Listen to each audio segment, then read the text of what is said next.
नमस्कार, Jeff nexus पर आपका स्वागत है। कर्मचारियों में आज इनकम टैक्स के नए स्लैब तथा 12 लाख तक की छूट को लेकर काफी उत्साह बना हुआ है। वहीं कुछ कर्मचारियों को इसको लेकर असमंजस बना हुआ है। इसको लेकर कर्मचारी संगठन है वो भी आगे आए हैं। इस बजट से 8 वेतन आयोग और 50% डीए का मूल वेतन में मर्ज करने की आस थी, वह आस यहाँ पर कर्मचारियों की पूर्ण नहीं हो पाई। आज इनकम टैक्स का नया स्लैब जारी किया गया है, जिसमें 12 लाख तक की सामान्य आय वाले टैक्स पेयर्स को स्लैब दर में कमी के अलावा भी छूट प्रदान की गई है। इसमें छूट किस प्रकार मिलने वाली है वो यहाँ पर हम देख लेते हैं। जिस प्रकार अभी तक न्यू टैक्स रिज्यूम में 87A के अनुसार 7 लाख तक की इनकम पर 25,000 रूपए की रिबेट मिलती है। अब उसी प्रकार रिबेट की दरें हैं वह न्यू टैक्स स्लैब के अनुसार अलग अलग फायदे के अनुसार मिलेंगी। यहाँ हम एक उदाहरण समझ लेते हैं कि जब किसी कर्मचारी की इनकम है वो 8 लाख होती है तो उस पर 30,000 टैक्स बनता था। अब उसी 8 लाख की वेतन पर 20,000 तक का ही टैक्स बनेगा तथा इस स्लैब अनुसार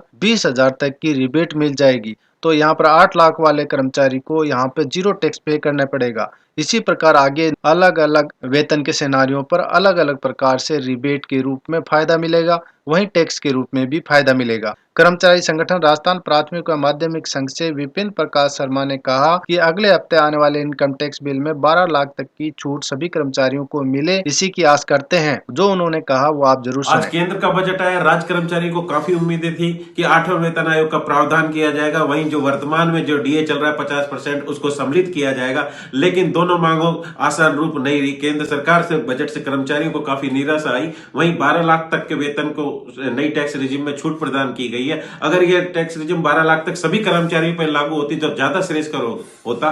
वहीं सरकार अगले 7 दिनों में नई टैक्स रिजिम लेके आ रही है, बिल लेके आ रही है। उसमें हम उम्मीद करते हैं कि सभी कर्मचारियों के लिए 12 लाख तक की जो छूट मिलेगी तो ज्यादा बढ़िया और ज्यादा से ज्यादा कर्मचारी इससे लाभान्वित होंगे। तो आपने सुना कि इनकम टैक्स को लेकर वर्तमान स्थिति क्या है और इस प्रकार से आप समझ पाएंगे कि किस प्रकार से टैक्स में छूट मिलेगी। तो बने रहें जेफ नेक्सस के साथ। धन्यवाद।